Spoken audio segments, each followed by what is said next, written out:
It started the way most stories don't end, with a kiss under the golden autumn sun, her hand trembling just slightly in mine. We were standing outside the white-steepled chapel in Willow Creek, a town so small the bakery doubled as a post office and people still left their doors unlocked. Her name was Marlene, and back then, I would have sworn God carved her just for me. Her eyes held the kind of light you only see in fireflies and stained glass. I married her with no doubt, no hesitation, and with a heart fuller than I'd ever known it could be. We bought a modest house, passed down from my grandparents' creaky floorboards, a wraparound porch, and a stubborn oak tree in the front yard that shed leaves like it was trying to bury our mailbox every fall. She loved that house, or at least I thought she did. She filled it with scented candles and sunflower curtains, and for a while, it smelled like cinnamon and hope. We didn't have much, but we had love. And I was raised to believe that love, real love, was enough. I remember our wedding night like yesterday. I was 23, a virgin by conviction more than circumstance. My parents raised me in the church, and I believed in saving myself for the woman I'd spend my life with. Marlene knew that. When I told her, she didn't laugh or question it. She pulled me close and whispered, "That's the sweetest thing I've ever heard. I'll make it worth the wait." And she did. That night, she was tender, patient, and kind, everything I'd ever imagined a first time should be. And I thought, this is it. This is forever. We had 2 daughters in the early years, Emily and Claire. The kind of girls who collect dandelions for bouquets and leave sticky jam fingerprints on every surface. Marlene was radiant as a mother, or maybe that's just how I remember it. She chose to tie her tubes after Claire's birth, saying 2 was enough. I had hoped for a son, but watching my girls grow into fierce little women made me thankful I didn't get what I thought I wanted. I worked at the town's insurance firm. Steady pay and early hours. She sold real estate and made a name for herself. Quickly, folks liked her charm, her poise. She wore heels like armor and could sell a barn to a banker. I was proud. Every time she came home with another sold sign in the trunk, we'd celebrate with takeout and laughter around the table. But somewhere between those happy memories, the ground began to shift. It was subtle at first. She changed her laugh, almost fake. She started wearing perfume that didn't smell like her. She stayed longer at work, had conferences that took her away on weekends. The calls home were always polite. Always, "I miss you, sweetie," with just enough sweetness to sound like a Hallmark card. I told myself not to read too much into it. People evolve. Marriages hit rhythms, some quiet, some loud. But when you've loved someone long enough, you know when something's off, even if you don't want to admit it. Love doesn't just vanish overnight. It disappears in inches through unreturned texts, distracted glances, and hugs that don't linger. Still, I clung to the image of U.S. Sunday mornings in church pews, her head on my shoulder during sermons. Dinners with the girls where we laughed until someone spilled sweet tea on the placemat. I remembered the promises, the vows, the way she used to look at me when she thought I wasn't watching. And so I turned away from the signs. I focused on my daughters, on work, on fixing the leaky faucet in the kitchen, or repainting the porch. Rail, she said, was chipping. I didn't ask why she suddenly kept her phone face down. I didn't question the strange charges on our credit card spa retreats. Wine tastings in cities she said she hated. I didn't press when she began wearing lipstick on days she swore she was just showing a small cottage by the lake. Sometimes the truth doesn't scream, it whispers.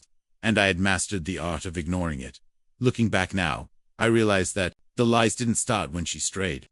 They started the moment she smiled at me and said, "You're all I'll ever need," while quietly making plans for a life that didn't include me.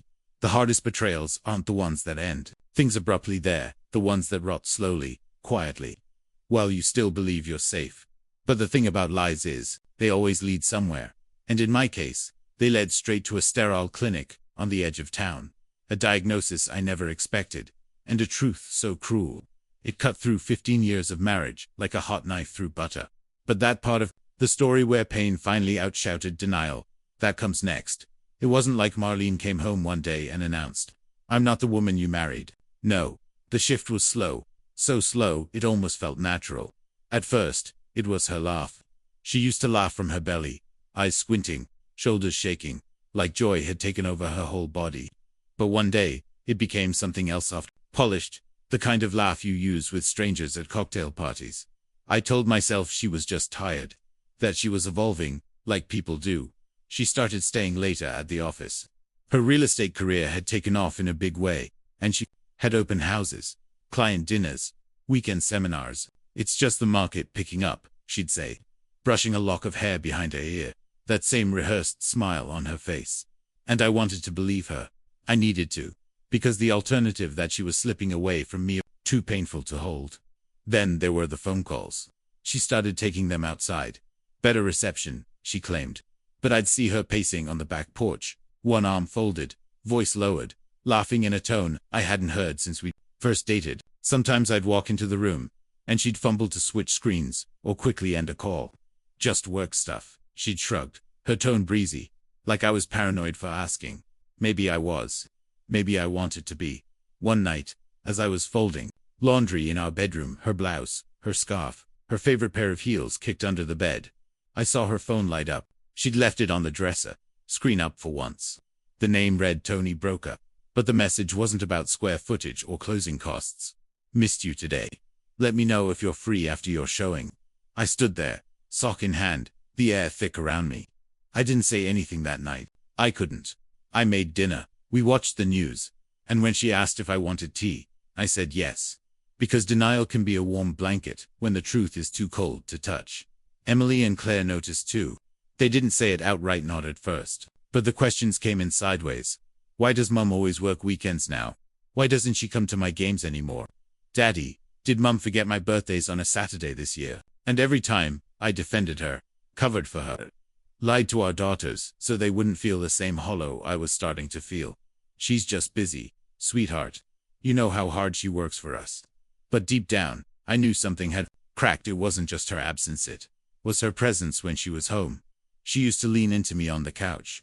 Now she sat with her phone between us. She used to smell like vanilla and honey when she hugged me. Now it was an unfamiliar perfume, heavy and floral, something she never used to wear. I tried talking to her once, asked if she was okay, if we were okay. She smiled, a little too quickly, and said, "Of course, Greg. Why would you even ask that?" Then she changed the subject to Claire's science fair. That night, I lay awake, listening to the rhythm of her breathing. We used to fall asleep, holding hands. Now we lay on opposite edges of the bed, like two passengers on a flight neither of us wanted to be on. There's a certain grief that comes when someone starts leaving you while still sitting beside you. They laugh less, they touch you less. They stop seeing you, not because you're invisible, but because they've already drawn a new picture of their life, and you're no longer in it. But I didn't want to see it. I didn't want to admit that the woman who once promised me the world now spoke to me like a coworker, that the dinners we once savored together were now eaten in silence. Her fork clinking against the plate like a metronome, counting down to something I didn't yet understand. And yet, despite all the signs, I held on. I bought her flowers one evening, just because. She smiled politely, said thank you, and placed them in a vase without meeting my eyes. The next morning, they were on the counter, wilted before they bloomed. I should have known then. But hope is a stubborn thing. It convinces you that maybe the problem is you. That maybe if you just love harder, serve more, speak less, maybe things will go back to how they were. I spent months clinging to the idea that Marlene was just going through a phase. That life, work, kids, it was just too much for her. I made excuses for her disinterest, her distance, her disdain. I thought love could fix it. I thought I could fix it. But love doesn't fix what the other person is trying to escape. And Marlene, well, she had already packed her bags. Not literally, but emotionally, spiritually, she was gone. Long before the truth crashed into my life in the most brutal, physical way possible. And that moment, the one that stripped every layer of denial from my eyes, came, not through an argument or a confession, but through a doctor's office, and a diagnosis no man ever expects. That's where everything unraveled, and that's where we go next. It started as a twinge. Just a small, sharp burn I felt while walking into the office on a Wednesday morning. A morning like any other, overcast sky. Smell of fresh-cut grass from the landscaping crew outside, and my thermos of coffee balanced on a stack of client files. I shrugged it off at first. Maybe I'd pulled something. Maybe it was stress. God knows, I'd been carrying the weight of a crumbling marriage on my shoulders for too long. But by mid-morning, the burn had become a fire. I doubled over in the hallway outside the break room, my body clenching with a pain so raw it made my knees buckle. My coworker, Dan from accounting, rushed over, pale as a sheet. "Greg, you okay?" he asked, gripping my arm. I wasn't Knew it in my bones. I knew it in the sweat beating down my spine and the nausea rising fast in my throat. Something was wrong, deeply, dreadfully wrong. An hour later, I was sitting under the cold fluorescent lights of the urgent care clinic on Maple Avenue, the one across from the hardware store, where I used to buy garden mulch every spring. The nurse called my name with that tone, the kind that strips away your dignity before the diagnosis even lands. The doctor came in. Older gentleman, tired eyes, no small talk. Just a folder in his hands, and a long exhale through his nose before he said the words that rearranged my reality in a single breath. "You tested positive for gonorrhea, Mr. Whitaker." I blinked. "I'm sorry. What?" He repeated it calm, clinical, as if he were reading off a grocery list. It didn't register at first. Me, a man who had only ever been with one woman, my wife of nearly 2 decades, a man who still opened car doors, remembered anniversaries, and kissed her forehead goodnight every single evening, even when she turned away. I sat there, mouth dry, mind spinning. "There must be some mistake," I said. He shook his head. "I'm afraid not. It's a sexually transmitted disease." And just like that, the dam broke. The memories, the missed calls, the weekends away, the text from Tony Broker, the perfume that wasn't hers, the fake laugh. All the pieces I'd tried to shove into different boxes, work, stress, marriage, fatigued, they all flew out like confetti from a cruller. Kind of celebration. She had been unfaithful. Marlene, my wife, my first and only, the woman I held in sickness and in health, was now the reason. I was sitting in a sterile room, being handed antibiotics for an illness I could only have gotten from her. The doctor kept talking something about abstaining for 7 days, follow-up tests, paternity testing if there were children involved, but I didn't hear much beyond the white roar in my ears. I felt shame, not because I had done something wrong, but because the betrayal came wrapped in humiliation. It wasn't just that she cheated. It was that she left me exposed physically, emotionally, spiritually, that I had been the loyal one, the faithful one, and still, I ended up sick, confused, and alone. I drove home in silence. No radio, no thoughts, just the sound of my tires humming over country roads and the occasional jolt from potholes that felt like they were mocking my own cracks. And somewhere, between mile marker 12 and the old Baptist church on the corner, the pain in my body became second to the one in my chest. Not the ache of illness, but the ache of clarity. Because when you realize the person you trusted most in this world has lied to you, in ways that touch your very blood, there's no pain that compares to that. I parked in the driveway, stared at the porch light she always left on for me, and sat motionless behind the wheel. My hands wouldn't stop shaking. I didn't know how to walk through that door and look my daughters in the eye. How could I, when I didn't even know what kind of home we were living in anymore? Later that evening, I called my parents. They answered on speakerphone, voices full of warmth and unknowing love. "Hey son, what's going on?" I told them everything. The clinic, the diagnosis, the implications. There was silence. Then my father, steady as ever, simply asked, "You ever been unfaithful to her, Greg?" "No, sir, not once. I believe you."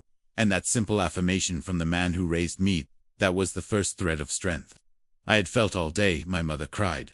My father prayed, and I sat on the floor of my kitchen, back against the cabinet, head in my hands, wondering how long I had been living with a lie I was too blind to see.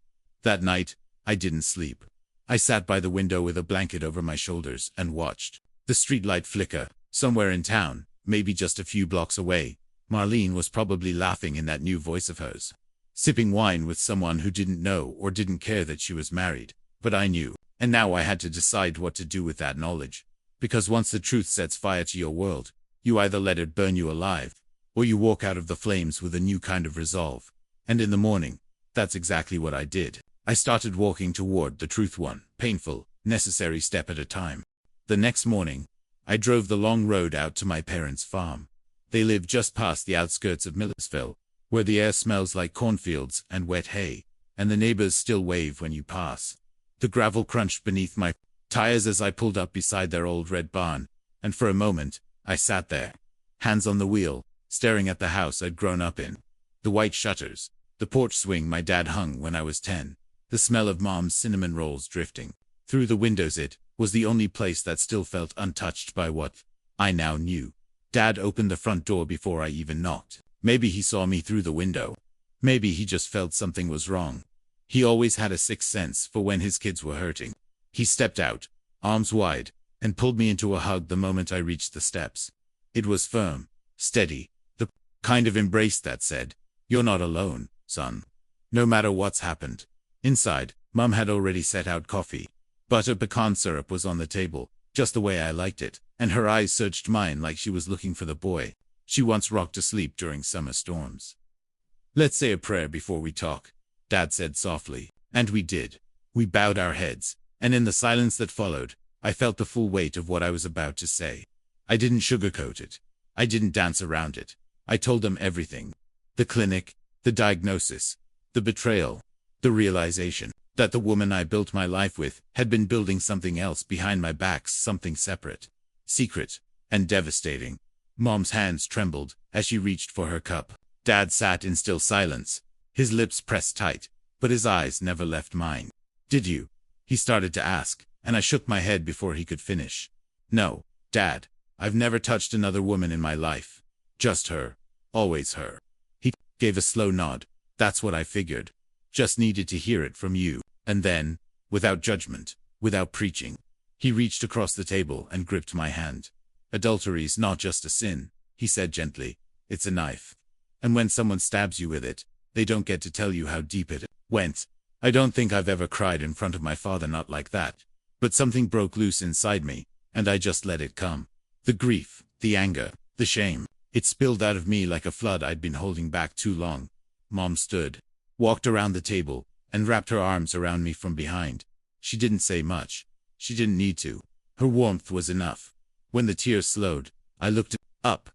"I don't see any way forward, Mom. I can't stay married to someone who'd do this. I can't look at her and not remember the clinic, the shame, the lies. I don't want revenge. But I also don't think I can forgive her." "You don't have to make that decision today," she said quietly. "But whatever you do it with grace, not bitterness. For your girls." And that's when I realized I hadn't even told them yet.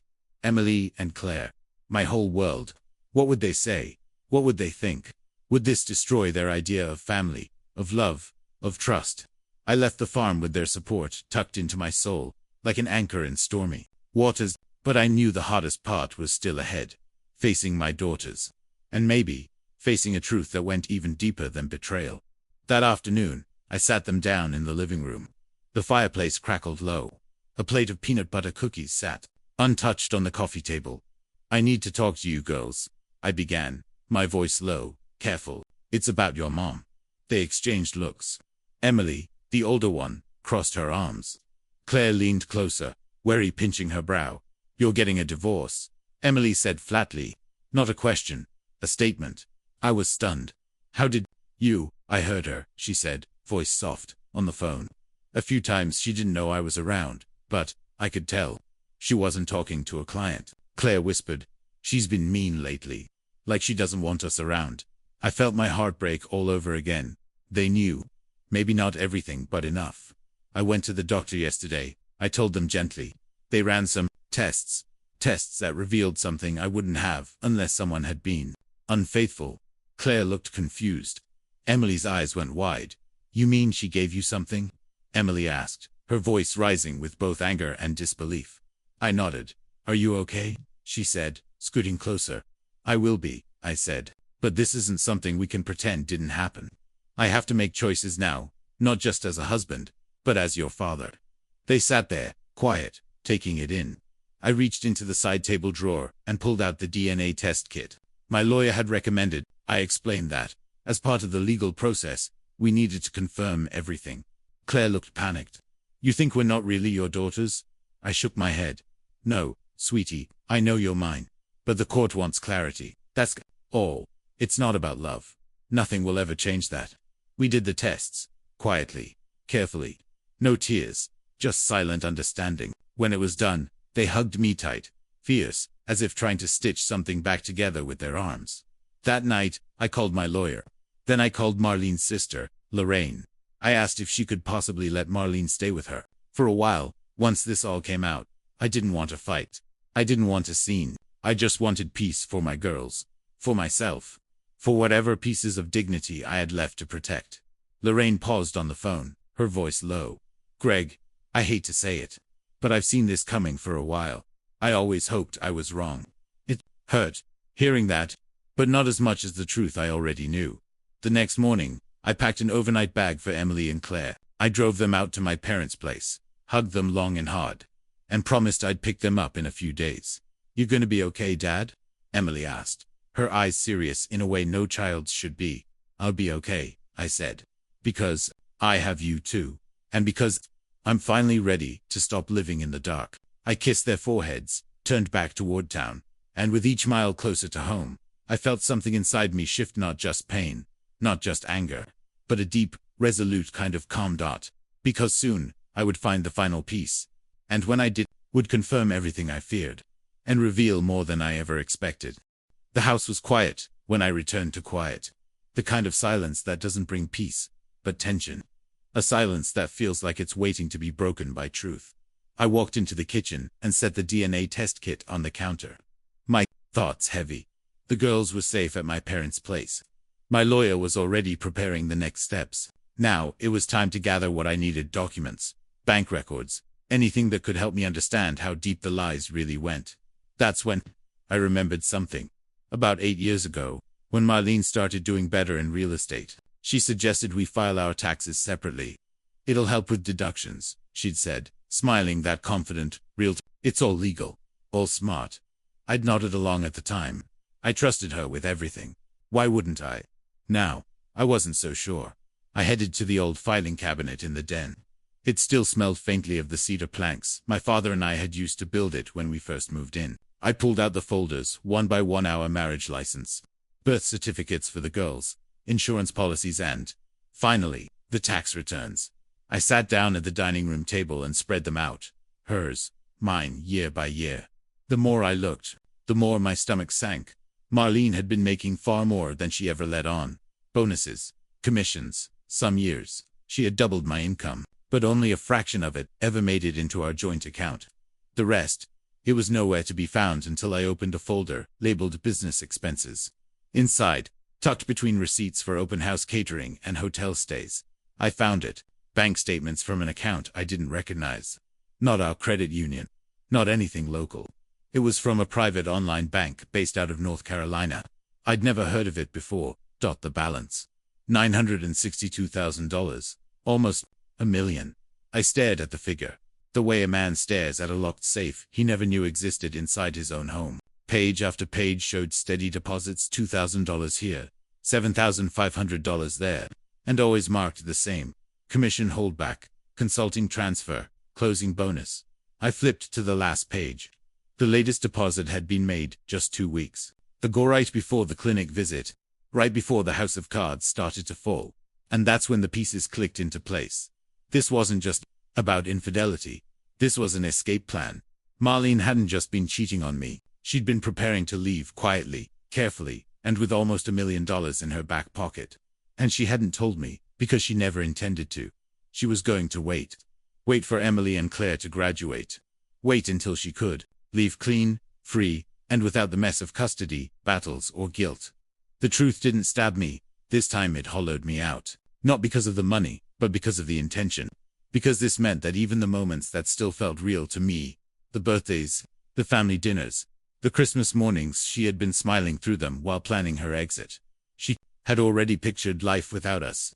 She just hadn't pulled the trigger yet. I gathered the statements, tucked them into a folder, and slipped it into my briefcase. I remember sitting at the kitchen table, looking around at the house we built together, the paint color we picked after arguing for weeks, the antique clock from her grandmother that I had repaired by hand, the quilt on the couch she used to curl under after long days, pretending to fall asleep before I could ask her about work.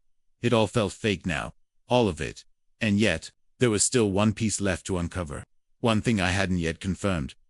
If she could lie about money, if she could lie about love, then maybe, just maybe, there were lies buried even deeper. And that's when I opened the app on my phone. The one we'd installed months ago, when she lost her iPhone in a hotel room during a weekend seminar. I had forgotten it was still active. I had never used it. But tonight, I did. The little blue dot blinked to life. Her phone was on, and it wasn't at the showing she claimed to be attending. It was across town, in a residential neighborhood I didn't recognize. I zoomed in, checked the address, copied it down. Then I called Gina. My lawyer. She answered on the second ring. I need a private investigator, I said. She didn't ask why. She already knew. Let's find out exactly what she's been doing, I added. And with that, I started moving from the fog of heartbreak into the clarity of preparation. Because I wasn't just a man picking up the pieces anymore. I was a father, a husband betrayed, a man with proof. And I wasn't going to let her walk away quietly, not after this. And just like that, the game changed. I no longer feared the truth. I was going to use it. And what that investigator uncovered would take everything I thought I knew and shattered it into something even darker. It was almost midnight when the call came. I had been sitting in the living room, lights low, a mug of cold coffee untouched on the table beside me. The photos from the investigator were spread out across the table, for glossy prints capturing the truth I had refused to accept for too long. There she was, Marlene, smiling in a way I hadn't seen in years, but not at me, at him, at them. I didn't cry, I didn't scream, I just sat there, staring at the evidence of a life unraveling. When the phone rang, I assumed it was her, maybe ready to lie one more time, maybe not coming home at all. But it wasn't her voice on the line. This is Angela Barnes from Mercy General Hospital, the woman said, calm but clinical. Are you related to Marlene Whitaker? My heart lurched. Yes, I'm her husband. There's been an accident, Mr. Whitaker. She was brought in a short while ago. We need you to come as soon as possible. I didn't ask many questions. I just grabbed my keys, threw on a jacket, and drove through the night air with the numbness of a man who's already lost everything, and still somehow has more to lose. The hospital lights hit me hard. Too bright, too sterile. The receptionist directed me to the ICU. A police officer met me in the hallway outside the room. She was hit at an intersection, he said, removing his hat out of respect. Driver ran a red light. Drunk, your wife took the full impact on the driver's side. She's alive but barely. Those words landed with a dull thud. I should have felt something: panic, grief, even fear. But all I felt was a strange emptiness, like my body was still running on fumes, and memory. Dr. Blake met me next. Calm, older, steady voice. She's suffered multiple fractures and internal injuries, he explained. We've placed her in a medically induced coma to stabilize her. I nodded, still not speaking. Then came the second blow. Preliminary blood, he said, flipping through the chart. Suggests she may also be HIV positive. We're running confirmatory tests now. I recommend you get tested too immediate. My knees buckled slightly. I caught the wall behind me and nodded again. The universe was still pulling layers off a wound that wouldn't stop bleeding. I didn't ask to see her.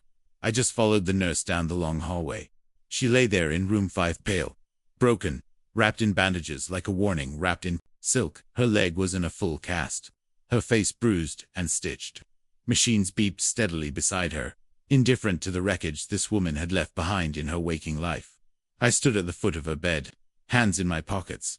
She looked peaceful, but peace doesn't come from sedation. It comes from truth. And she had spent years running from it.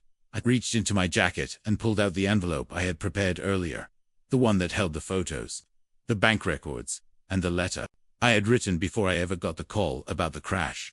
I slipped off my wedding ring and placed it inside the envelope. Then I wrote her name across the front, in clear, even strokes. Marlene Ann Whitaker. Make sure she sees this when she wakes up, I told the nurse, setting it gently on the tray beside her bed. The nurse nodded quietly. Do you want to stay a while? No, I said, shaking my head. There's nothing left to say. But before I turned to leave, I noticed something. She was still wearing hers, our wedding rings, on her bruised, swollen hand. I reached over slowly, carefully, and slid them off. They were cold, just like everything else between us now. Goodbye, Marlene, I whispered. No anger, no tears, just the final echo of a promise already broken. As I walked down the hall, the weight on my chest didn't lift, but it shifted. It became something else. Not lighter, but clearer. I called her sister Lorraine from the parking lot. Told her what had happened. Told her about the diagnosis. Told her about the coma. She was quiet for a long moment. She can't stay with me anymore, she finally said. Not with the girls coming over. Frank's already nervous enough. And after everything she's done, I need to protect my family too. I understand, I said. I'll find her an apartment. I'll help with the move, Lorraine added. But after that, I'm done. I thanked her and hung up. The drive home was long and silent. I didn't play the radio. I didn't think. I just drove. One hand on the wheel. One hand tracing the outline where my ring used to sit. Back home, the house felt unfamiliar, like it belonged to ghosts now. But I had a job to do. I opened my laptop and emailed Gina the lawyer. Told her about the accident, the hospital, the new test results. She responded instantly. "I'll expedite the divorce papers," she said. "We'll serve her the moment she wakes." I nodded to myself. The cold goodbye had already begun. And when Marlena finally opened her eyes, she wouldn't be met with flowers or forgiveness. She would be met with the consequences of a life built on lies. And that moment, that confrontation, was coming next. Marlene woke up 2 weeks later, on a gray Tuesday afternoon. By then, I had already signed the papers. The divorce was underway. Her new apartment, just a one-bedroom in a modest building near the east end of town, was leased, cleaned, and stocked with the basics. Her clothes, her books, even the wedding album she used to guard like a treasure chest, all packed up neatly and moved out of our home. She was no longer part of our daily life. The girls adjusted faster than I expected. Maybe because they'd already been grieving her long before she physically left. Emily threw herself into her piano lessons, practicing the same piece over and over until the notes filled the silence Marlene used to occupy. Claire joined the cross-country team and ran for hours, as if movement could outrun memory. And me. I became a student of routine. Breakfast at 7, drop-off at 7:45. Work, grocery runs. Dinner at 6. Homework help at the kitchen table. Lights out. By 10, it wasn't glamorous. It wasn't easy. But it was ours. And it was real. There were hard nights, of course. Nights when I sat in the living room after they went to bed, staring at the empty space where she used to read, wondering if healing would ever stop feeling like bleeding. But there were also quiet wins, like the evening. Claire burned a garlic bread, and we all laughed until we cried. Or the time Emily fell asleep on the couch, sheet music scattered across her chest, and I covered her with the quilt Marlene's mother had made, because some things still held warmth, even if the hands that made them did in single quotes. One Saturday morning, I got a call from the clinic. The HIV test came back negative. For me, and, surprisingly, for Marlene too. Relief washed over me in a way I hadn't anticipated. Not because I cared for her fate, but because I knew my daughters wouldn't have to navigate the rest of their childhood. Under the weight of that shadow, I took them out for pancakes that morning. We sat at the diner with the red vinyl booths, and the jukebox that only played country songs from the 80s. Emily ordered chocolate chip. Claire got blueberry. I got plain, as usual. Halfway through the meal, Emily looked up and said, "Dad, you're smiling again." I hadn't realized it, but I was. Something had shifted. Not dramatically, not like in the movies, but subtly, like the first warm breeze after a long winter though, kind that rustles the wind chimes on the porch and reminds you that spring always comes. Eventually, Marlene called the girls a few weeks after her release. They didn't rush to the phone, they didn't cry, they just listened, said they were doing well, and hung up after a few minutes. Later that night, Emily said, "I don't hate her, I'm just tired of pretending she was someone she wasn't." Claire added, "She loved herself more than she loved us." I didn't correct them. I didn't defend her. I just nodded and held them close, because they were right. And we were done pretending. But we weren't done living. A few months passed, and life began to find its rhythm again. Church on Sundays, soccer games, movie nights. I started noticing the small joys, the smell of fresh laundry, the way Emily hummed while washing dishes, how Claire always snuck marshmallows into the pantry. And then came Rhonda. She was a widow, from church, a few years younger than me, raising her teenage son alone after her husband died in a farming accident. She brought over a casserole, one evening, chicken and rice, still warm in the pan, said she'd made too much and thought of us. I thanked her, expecting nothing more, but a week later we crossed paths again at the church coffee bar. We talked about teenagers and taxes, and how hard it was to keep the pantry stocked when your kids were going through growth spurts. She had kind eyes. Not the flirty kind. Not the desperate kind. Just kind. The kind that didn't make promises. Just presents. One afternoon, as the girls were at their grandparents', I invited her over for dinner. We kept it simple: roast chicken, green beans, cornbread. She laughed at my attempt at pie crust, and I told her it was store-bought with pride. After dinner, We sat on the porch and watched the fireflies blink to life across the cornfield. Not rushing into anything, I said, half apologizing. Good. She smiled. I'm not rushing either. It wasn't love. Not yet, but it was something gentle, something honest. And after what I'd been through, that felt like more than enough. The girls met her a few weeks later. They liked her instantly. Emily said she was refreshing. Claire said she smelled like apple cider and felt less fake than most adults. That night, as I tucked them in, Claire asked, "Dad, do you think people can really change?" I thought for a moment, then replied, "Only if they want to, but healing. That happens even when you think it can't." She smiled, then whispered, "I'm glad we're healing." So was I. Because. What Marlene broke in us didn't stay broken. We didn't rebuild with the same blueprints. We didn't even use the same materials. But what we created in me, Emily, Claire, wasn't just a repaired version of before. It was new. It was honest. It was ours.